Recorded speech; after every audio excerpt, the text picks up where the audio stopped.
Бул жашоодо адам баласынын башына эмнелер гана келбейт.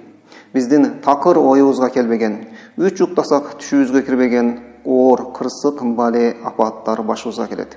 Мына ушундай башыбызга келген кыйынчылыкты өзүбүздүн пайдабызга туура колдоно билүүнү үйрөнүшүбүз керек. Кимде-ким өзүнө келген кыйынчылыкты өзүнүн пайдасына туура колдоно алса, демек ал бактылуу адам.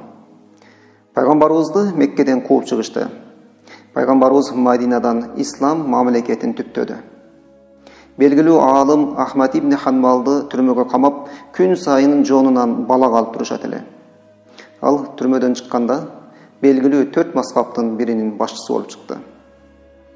Имам Сарахсини зынданга салып, күндүн көзүнө көрсөтпөй кармашат эле. Ал зындандан фык илимине тиешелүү 20 томдук китебин жазып чыкты. Биз сөз кылып жаткан Бакыттын 30 ачкычы китебинин автору Аид Карнидин айтканы бар. Францияда 2 адамды түрмөгө камайт. Бири мусулман, ал эми экинчиси динге ишенбеген адам. Мусулман адам түрмөнүн кичинекей терезесинен күндү карап, ошонон рахат алып, өзүнүн маанайын көтөрөт.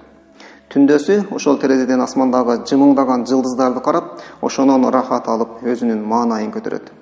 Ал эми экинчи киши ошол эле терезеден сыртта ээн эркин басып жүргөн кишилерди көрүп, күн сайын ыйлап, кайгыра берет.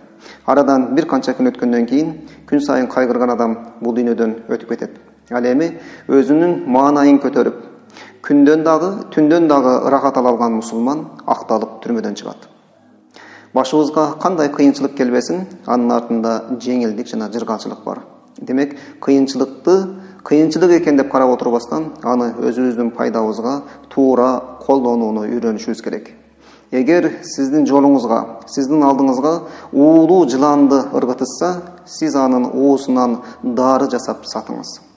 Эгер сизге лимондун кычкылын сунушса, сиз ага кумшекер кошуп, даамдуу шербет кылып ичиңиз. Мына ушул сизге бакыттын бир эшигин ачып берет. Кийинкиден кайра жолукканга чейин сак саламат болуңуздар. Ассаламу алейкум ва рахматуллахи ва баракатух.